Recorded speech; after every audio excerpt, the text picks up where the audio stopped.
mari mengkaji diroyah. Diroyah itu melogikakan riwayat. Jadi misalnya kita sering dengar Rasulullah SAW sering ngendikan kalian masuk surga itu bukan hanya berdasar amal, tapi berdasar anugerah Allah Subhanahu wa Ta'ala. Oke, kita sepakat amal kita, perilaku kita, ibadah kita andaikan dikompensasi dengan nikmat yang Allah berikan tentu tidak seimbang. Untuk membayar itu saja sudah lunas. Jadi Anda semua tidak berhak masuk apa? Surga. Sehingga di beberapa riwayat dijelaskan ada orang yang 500 tahun ibadah, nggak pernah maksiat. Ditanya sama Allah, kamu masuk surga karena apa? Karena ibadah saya ya Allah. Ya sudah, surga kamu 500 tahun saja karena ibadah kamu 500 tahun. Ini cerita umur-umur orang dulu. Ya Allah, katanya surga engkau ini selamanya. Ya kalau yang selamanya itu rahmatku. Kalau amal kamu terbatas ya surganya sesuai amal kamu ya terbatas. Ya sudah ya Allah, berarti masuk saya surga saya ini karena fadl engkau, karena anugerah engkau. Itu namanya apa? Diroyah. Diroyah itu satu kajian analisis di mana kita percaya riwayat, tapi kemudian punya logika, punya diroyah. Ini penting supaya tauhid kita ini kuat. Jadi dulu ada orang yang sangat cerdas, namanya Jubair bin Mut'im. Dia saking cerdasnya, juga kaya, juga tokoh, dikirim sebagai delegasi pembebasan Asra Badrin, tawanan Badar. Kemudian pas datang ke Masjid Nabawi, Nabi delalah pas baca Wattur wa kitabim mastur. Sampai pada titik Nabi baca am khuliqu min ghairi syai'in am humul khaliqun. Apakah penciptaan yang sedemikian canggih itu dimulai tanpa perwujudan, tanpa sesuatu yang real, yang maujud? Orang itu langsung bersimpuh matur, ya Rasulullah saya Islam. Kada qalbi yatir, hampir hati saya, otak saya, pikiran saya itu terbang. Karena logika yang dibangun ateisme misalnya, kalau alam raya ini dimulai dari nihilisme, berarti logikanya apa? Al-adamu yakhluqu maujudan. Alam raya ini kan maujud, maujud itu ada. Kalau yang lebih dulu itu ketiadaan, berarti ketiadaan menjadi sebab kewujudan. Kalau dalam bahasa Arab itu al-adamu yakhluqu maujudan, sesuatu yang harusnya nggak jadi faktor karena ketiadaan menjadi faktor sesuatu yang nyata. Itu kan nggak masuk akal. Ya kalau alam raya ini ada al-adam sing yasbiku maujudan, berarti alam raya ini al-adamu yakhluqu maujudan, sesuatu yang tidak ada menciptakan yang ada. Dengan logika itu terus kita ngaji. Diajari sama guru-guru kita, sifat dasar Allah itu maujud. Allahu maujudun qadimun. Terus masuk. Yang harus distatuskan pertama dari Allah itu apa? Maujud, wujud. Karena dengan wujud ini layak menjadi penyebab adanya alam raya ini. Sehingga ketika kita menolak faham nihilisme atau ateisme, faham tanpa Tuhan, tanpa pencipta awal, kita punya diroyah. Bahwa tidak mungkin ketiadaan ini menjadi sebab perwujudan alam raya, yaitu am khuliqu min ghairi syai'in. Masa alam raya ini diciptakan tanpa sebab yang nyata, yaitu wajibil wujud. Siapa itu? Allah Subhanahu wa Ta'ala. Begitu juga menyangkut sholawat. Orang boleh beda pendapat tentang redaksi sholawat. Ada yang sholli ala Muhammad, ala Sayyidina Muhammad, Nabi Muhammad. Monggo lah, masalah redaksi saja. Tapi setelah dianalisis, Nabi itu Pak Rektor jadi Nabi setelah Nabi Isa saking dihormatinya sampai dituhankan. Juga jadi Nabi yang ada cerita masih hangat, orang Yahudi itu bunuh Nabi. Jadi yang satu mendudukkan Nabi sedemikian tinggi sampai kayak Tuhan, yang satu menjatuhkan Nabi sedemikian rendah sampai dibunuh. Kayak apa susahnya jadi Nabi Muhammad SAW. Kemudian dengan gampang Hadaddin agama ini bikin syariat yang bernama sholawat. Redaksinya monggo lah sesuai tradisi masing-masing. Allahumma sholli ala Muhammad, Allahumma sholli ala Sayyidina Muhammad, ala Nabiyina Muhammad, monggo. Tapi yang jelas redaksi ini kalau di diroyah dikaji, Allahumma itu Tuhan, Tuhan itu pemberi. Wa Muhammadun wa in jalla qadruh abdun min ibadi. Muhammad apapun tinggi derajatnya tetap berstatus hamba. Sehingga agama ini terjaga oleh sighatus sholawat. Agama ini terjaga oleh redaksi sholawat. Yaitu Allah tetap pemberi sebagai Tuhan yang enggak tersaingi, la syarikalah. Rasulullah Muhammad wa in jalla qadruh, apapun prestasinya, bisa mi'raj, bisa apa saja, tetap seorang hamba yang butuh muhtajun ila rahmatih. Jika redaksi Allahumma sholli ala Muhammad ini mengukuhkan yang Tuhan tetap Tuhan, hamba pilihan tetap hamba pilihan. Tentu dengan redaksi ini kemudian kita mendudukkan Nabi benar-benar posisi terhormat. Yaitu orang yang paling berhak dapat askat tahiyat, mendapat penghormatan Allah paling tinggi, yaitu Rasulullah Muhammad SAW. Dan itu diulang-ulang oleh Allah. Subhanalladzi asra bi abdi. Status hamba ini diulang. Lagi-lagi ini bernama diroya. Bernama apa? Contoh ketiga misalnya fihi ayatum bayinatum maqamu Ibrahim. Dulu orang Yahudi itu ada diskusi masif. Syaratnya Nabi itu mbah-mbahnya harus Nabi, harus keturunan Nabi. Kemudian semua Nabi rata-rata di Palestina, di Syam. Lalu Muhammadnya asal-usulnya dari mana? Tahu-tahu orang Arab kok Nabi, padahal orang Arab itu dulu jahiliyah.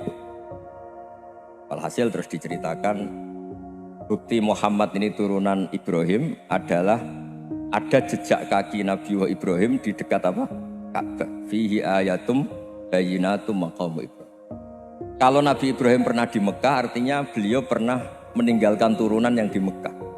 Itu bernama Nabi Muhammadun sallallahu alaihi wasallam. Itu disebut fihi ayatum bayinatum maqamu Ibrahim. Nah, itu namanya diroya. Diroya itu satu perilaku keseharian kita beragama, kemudian tahu logikanya. Yang keempat misalnya, mangkana yu'minu billahi wal yaumil akhir falyukrim apa? Jaro. Orang yang iman karena Allah dan Rasul maka memuliakan tetangganya. Andaikan pakai hukum sosial, tentu kalau tetangga kita baik, kita baik. Kalau kurang baik kok kurang pegawaian kan gitu. Tapi dulu itu pernah ada seorang ulama itu dibully ya, dikerjain sama anak muda tetangganya. Pak Kiai datang ke rumah saya, orang ini datang. Kemudian setelah di rumahnya, saya tidak jadi butuh sama Pak Kiai, silahkan pulang. Itu Kiainya senyum menikmati. Dan itu terulang 3 kali.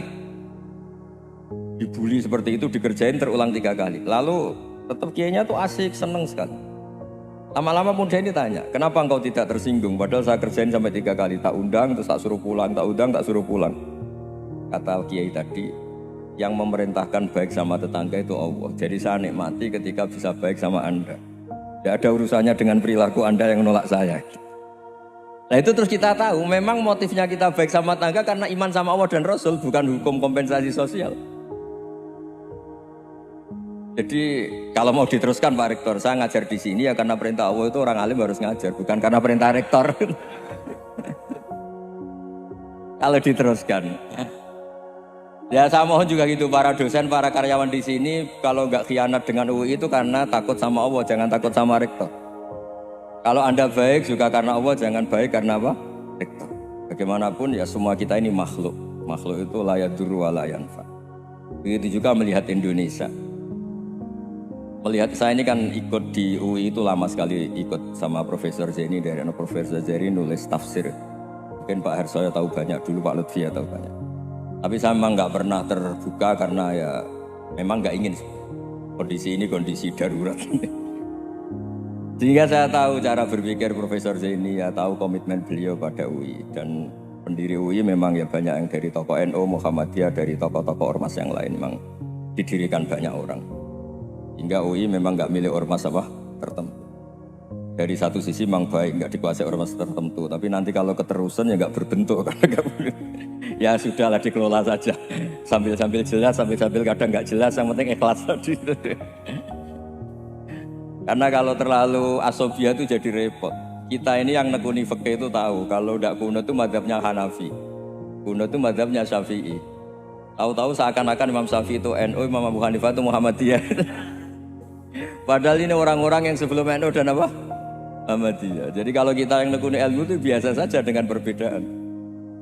Tapi kalau orang-orang yang nggak siap dengan perbedaan itu sampai Allah disifati Ta'ala itu tidak terima. Padahal ta'ala itu maknanya moho luhur, yang maha agung.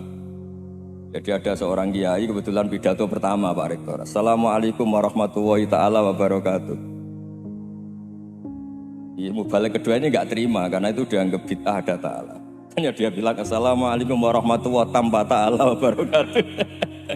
Itu saking asobiahnya itu Allah ditambahi ta'ala itu tidak terima.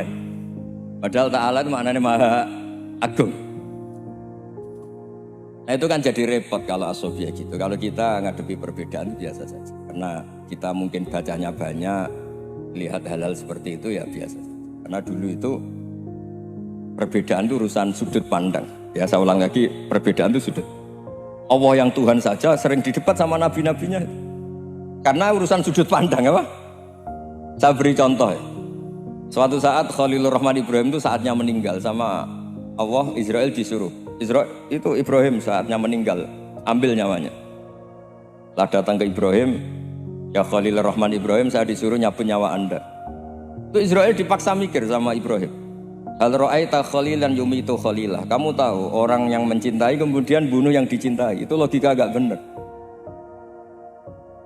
Akhirnya Israel kan gak biasa debat, kan gak dilatih debat, gak pernah ikut lomba UI debat ilmiah. Dia taunya nyambut nyawa aja. Kembali ke Allah. Ya Allah, kata Ibrahim, hal ra'aita khalilan yumitu khalilah. Masa kekasih bunuh yang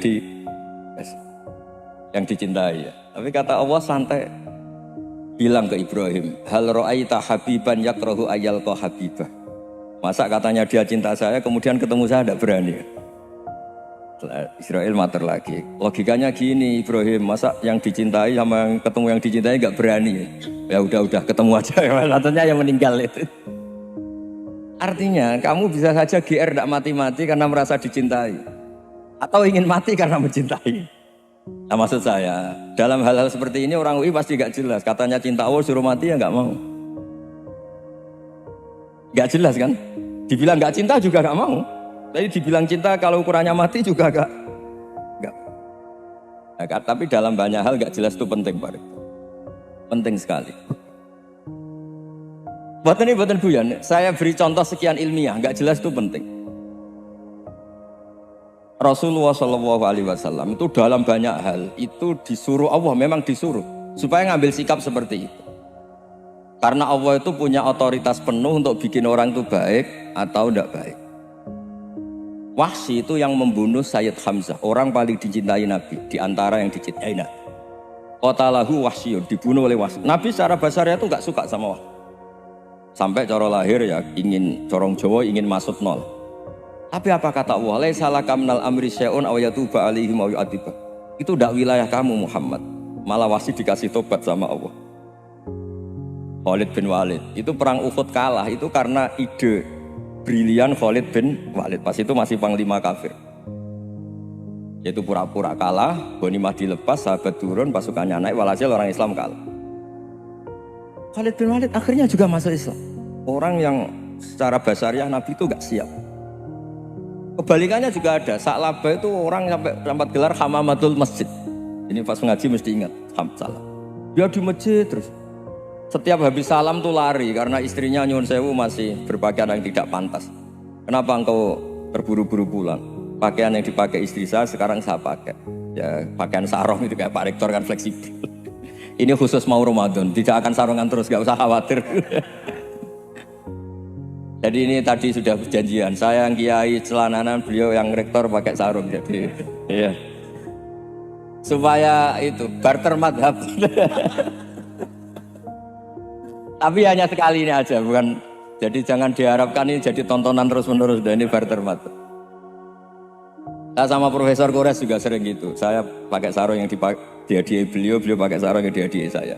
Memang itu tradisi Islam. Tahadau tahabu, kamu saling memberi hadiah maka kamu saling mencintai, bukan riswah, bukan. Walhasil terus Sa'labah ini buat saya didoakan Nabi supaya saya kaya, supaya tidak sering ganti-ganti pakaian seperti ini sama istri saya. Jangan-jangan kamu miskin itu lebih baik, ngotot minta didoakan. Didoain Nabi kaya terus lama-lama ninggal sholat, ninggal jamaah. Itu Allah belum tersinggung.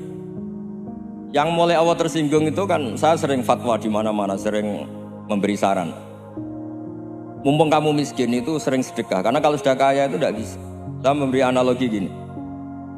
Kalau saya masih santri miskin, punya uang 100.000, diminta guru saya 50 tak kasihkan. Padahal itu 50%. Punya 2 kambing kurus, diminta guru saya 1 pasti tak kasihkan. Padahal itu 50%. Jadi kalau punya sapi Brahman atau sapi limusin yang harganya itu 100 juta, punya 2, diminta 1 boleh enggak? Enggak boleh. Saya punya motor butut 2, diminta teman saya 1 boleh. Tapi kalau Davidson Harley itu enggak boleh. Nah, walhasil itu kalau kita miskin, misalnya kita zaman kuliah atau zaman mondok atau zaman apa saja, punya uang 100.000, nartik temannya sampai 50.000 kan biasa. Tapi setelah 1 miliar, berani enggak kamu kasihkan 500 juta? Sama-sama 50%? Enggak kan? Nah salabah gitu, ketika zakat masih per 40 kambing 1 kambing itu sebenarnya kan masih ringan. 41, 82. Kambingnya itu sudah mabenal jabalen. Barang dihitung zakat karena sudah ribuan, jumlahnya sampai 400 kambing. Banyak lah pokoknya. Terus kata salabah, ini pemerasan. Karena jumlahnya besar. Allah tersinggung karena nabinya dianggap narik zakat itu dianggap khorat, dianggap pemeras. Allah tersinggung kemudian fa'aqobahum nifakon fi qulubihim ila yaumil. Dia ditakdir munafik. Semenjak itu terus tadi kembali gak jelas tadi. Barkohnya gak jelas itu menjadi orang tuh bijak. Ini sekarang nakal, jangan-jangan nanti jadi orang baik. Yang sekarang baik, jangan-jangan suatu saat jadi tidak baik. Semua orang introspeksi. Gak ada jaminan kalau kita sekarang baik akan baik terus. Gak ada jaminan kalau kita sekarang buruk akan buruk terus. Sehingga terus banyak kiai-kiai bijak itu memang lahirnya gak tegas. Tapi gak tegas itu yang menjadikan bijak. Karena sama-sama mungkin. Itu yang disebut laisa laka minal amri syai'un aw yatuba alaihi wa yu'adzibum. Itu tidak wilayah kamu. Ketika Allah mengomentari orang munafik juga wa yu'adzibal munafiqina insya'a aw yatub. Bisa saja ada yang disiksa, bisa saja ada yang dikasih tobat. Karena pola yang kita analisis itu semuanya menurut kita. Bukan menurut kemaslahatan orang apa? Saya punya sekian contoh cerita. Orang yang sowan kiai baik-baik, mungkin bawa gula atau salam tempel, tidak tahu lah. Itu tidak mesti jadi wali. Tapi Kalijogo yang kenal Sunan Bonang itu kenalnya itu karena ingin begal. malah jadi wali. Tapi tidak usah dicoba. Umar itu nyari Nabi itu mau dibunuh. Tapi malah tobat jadi orang baik. Jadi ini penting ngaji ya, supaya yang tidak tegas itu, tidak jelas itu kadang baik. Nah termasuk saya juga termasuk dia yang milih tidak jelas. Saya sering gojol gini, Fajar Hadili ini murid-murid saya sering saya gojol. Kalau semua sistem pendidikan kayak kampus, kayak UII, kayak UIN semuanya, itu sistem yang bagus karena tertib, jam kuliahnya jelas, mata kuliahnya jelas. Kalau di pesantren itu Pak Arso itu gak tertib, tapi justru itu enak ketemu di jalan orang berani tanya. Nah ini kalau mbak-mbak misalnya menstruasi, mau belajar haid nunggu semester berapa baru tahu. Itu bisa sekian tahun gak sholat karena nunggu pelajarannya baru diterangkan. Mau haji juga gitu, nunggu mata pelajaran haji. Kalau nggak jamnya, nggak mau dosennya ngajar. Nah, kalau kiai kan enggak, ketemu di jalan tanya, dijawab. Jam berapa juga dijawab. Artinya Indonesia itu berkah, ada sistem kampus yang tertib. Ya semoga termasuk tertib gajinya. Tapi tertib gajinya itu juga sebenarnya rugi. Saya sering ada pegawai negeri Gus, tolong doain saja di PNS enak jadi. Gajinya tetap. Kata saya nggak mau kalau gaji saya tetap. Kok bisa Gus enak tiap bulan mesti dapat gaji. Kalau tetap nggak naik-naik kata saya. Kalau kiai gajinya nggak tetap, tapi di atas yang tetap kata saya. Artinya Indonesia itu berkah. Kalau semuanya pakai sistem pendidikan setertib ini, orang mau tanya haid ya nunggu pelajaran haid. Bab haji ya nunggu pelajaran haji. Tapi kalau ketemu kiai itu enggak. Ya semuanya. Saya pernah di pasar, Gus. Mau tanya apa? Anak saya keluar darah terus gini-gini. Padahal biasanya haid hanya 7 hari gini-gini. Ya sudah kembalikan ke biasanya, rudat ilal adat. Itu udah usah sowan ke rumah. Juga gak registrasi dulu, gak daftar dulu. Ya ini tidak nyindir cerita saja. Supaya ini bukti koalisi beneran. Jadi saya yang kiai gak tertib jam, koalisi sama yang tertib jam. Jadi kalau semuanya sistem kampus, nanti pertanyaan itu enggak bisa on time, enggak bisa setiap saat. Makanya Indonesia itu berkah. Kiai-kiai yang alim yang di jalan-jalan banyak, juga kiai yang di kampus dokter-dokter fikih banyak, yang nekuni ilmu umum ya banyak, macam-macam. Itu masalah itu kalau saling mengadili itu baru masalah. Misalnya kiai ngeluh, enggak enak jadi kiai, enggak punya gaji tetap. Yang dosen ngeluh, enggak dicium tangannya. Karena memang unik Indonesia itu. Kalau guru fikih kok dosen itu tetap enggak dicium tangannya. Karena pikirannya anak-anak itu wong sudah bayar disuruh nyium. Itu kayak di alam sadar tuh gitu.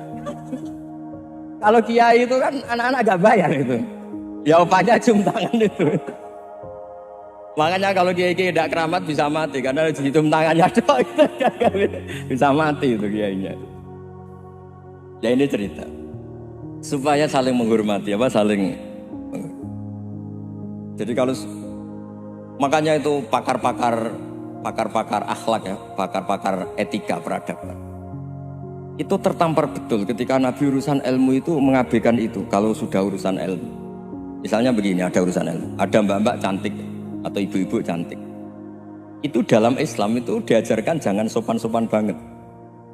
Kata Nabi, karena kekuatan ilmu itu di atas kekuatan akhlak, di atas kekuatan adab. Ya nisa an-nabi lastunna ka ahadim minan nisa. Ini taqaitunna fala takhdu'na bil qaul. Fa yatma alladzi fi qalbihi marad.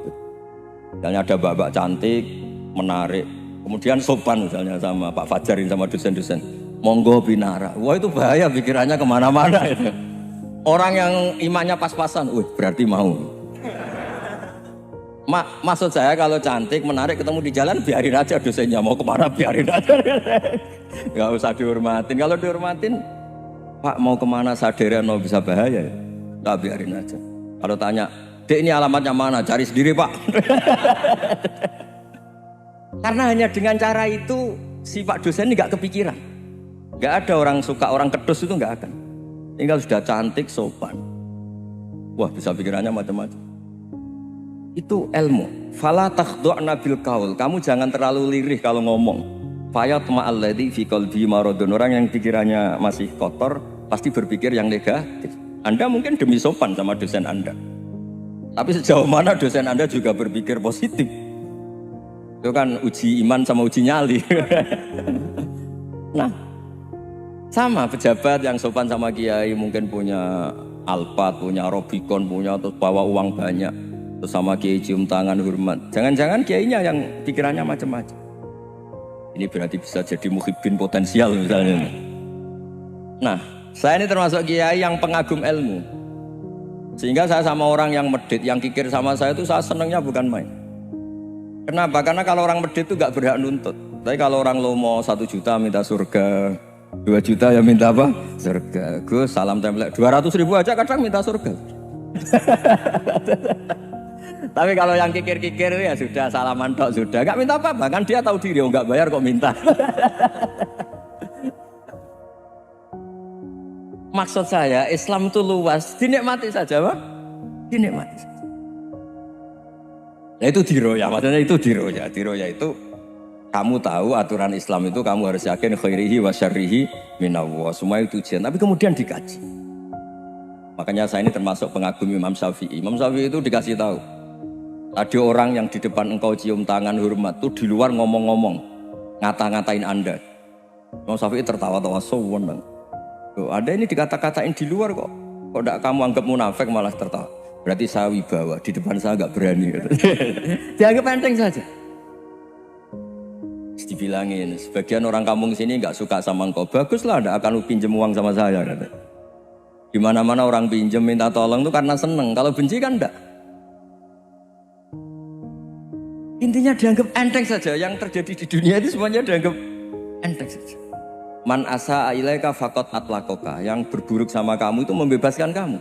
Coba kalau akrab, titip.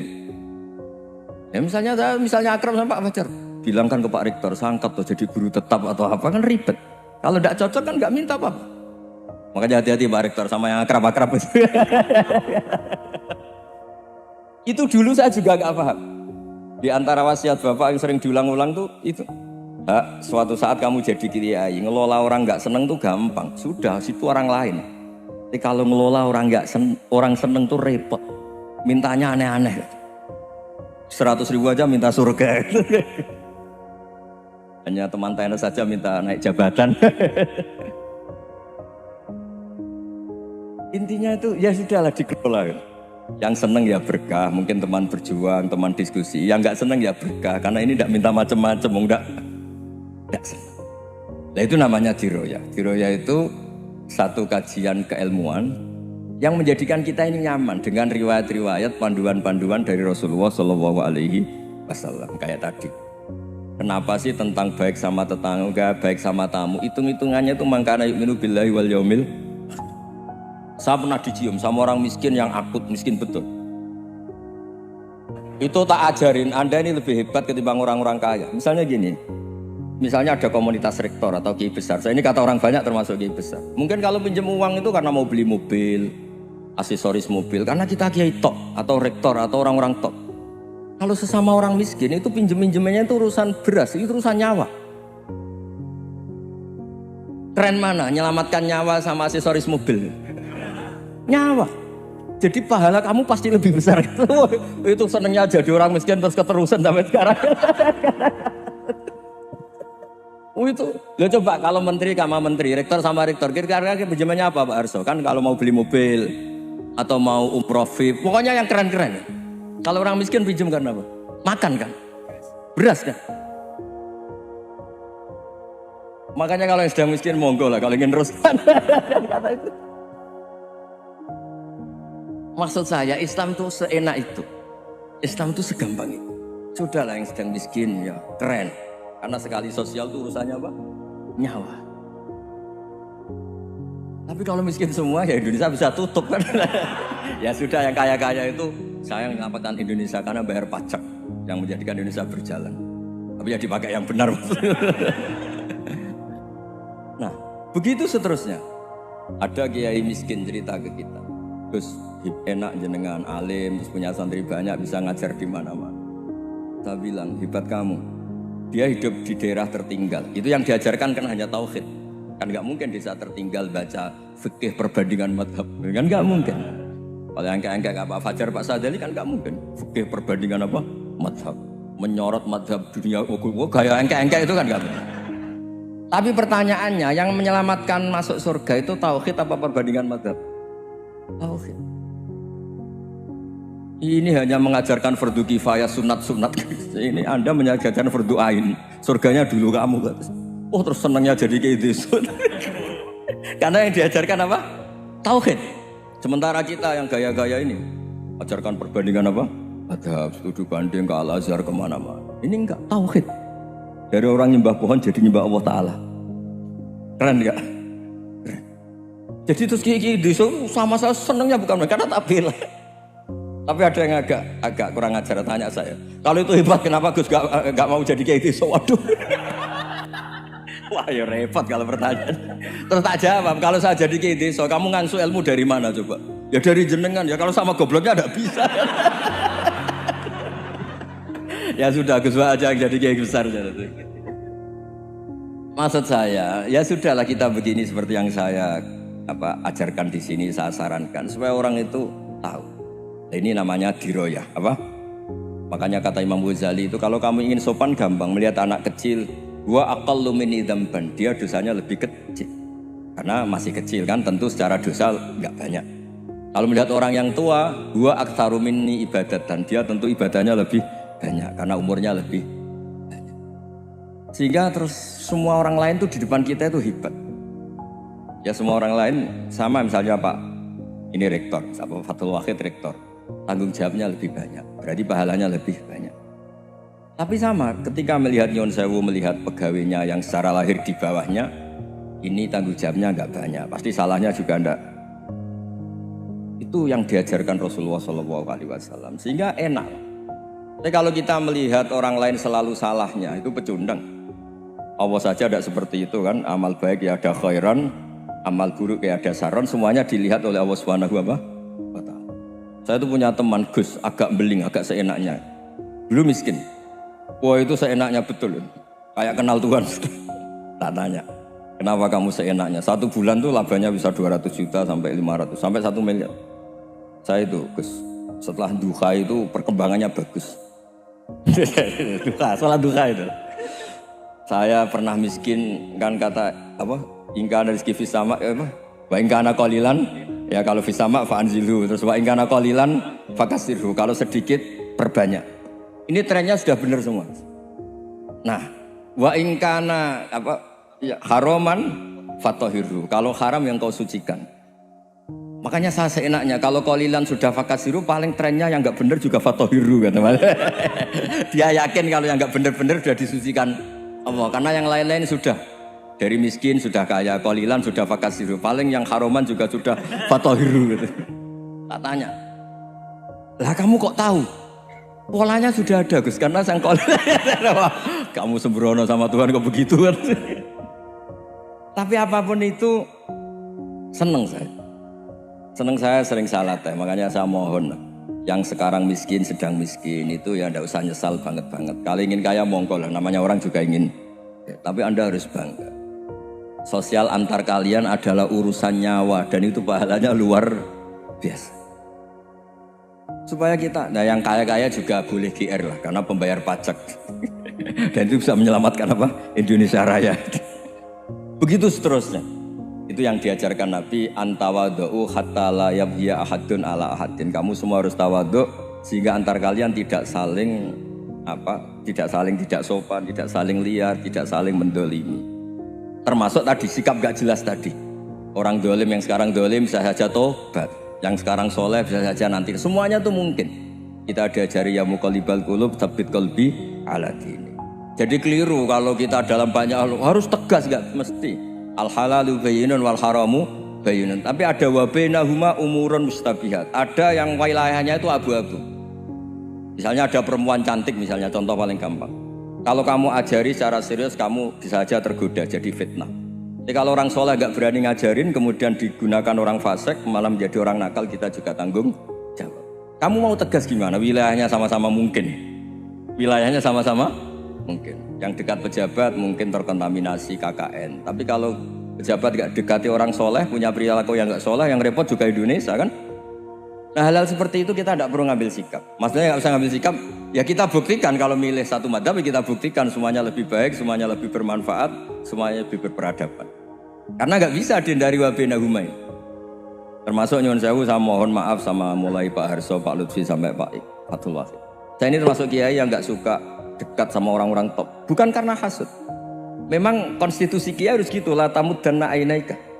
Kenal orang lebih tinggi itu kan resiko. Misalnya saya kiai desa, mungkin punya keri tua sudah seneng, punya kijang tua sudah seneng.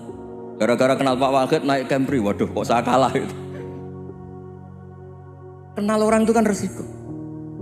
Mungkin dosen-dosen sini kalau kenal saya di Rembang juga resiko. Di sini gak ada cium tangan, melihat saya dosen, wah gak enak jadi dosen. Jadi memang harus dibatasin. Sekiranya mungkin orang terus karena latamud dan apa ainaika ilham, kamu jangan sering melihat orang lain yang mungkin secara lahir dapat nikmat yang lebih tinggi timbang Anda. Kalau kamu nggak bisa ngelola hati Anda bisa hasut, Anda bisa dengki, paling tidak Anda bisa ada syukur. Saya itu sering didolani pejabat, juga sering melihat pejabat di TV naik mobil aja ada yang naikkan, bahkan kalau wudhu itu anduk aja ada yang bawa. Itu kalau yang nggak kuat, wih naik jadi pejabat. Ya makanya terus konstitusi kiai itu mengatur, sudahlah mata kamu itu kamu batasin. Jangan melihat sesuatu yang potensi menjadikan Anda tidak syukur. Jadi saya mohon, ini memang konstitusi saya sebagai kiai. Jadi saya, tapi di hati saya tetap akrab. Saya doakan semua untuk UI, untuk semua orang Indonesia kita doakan.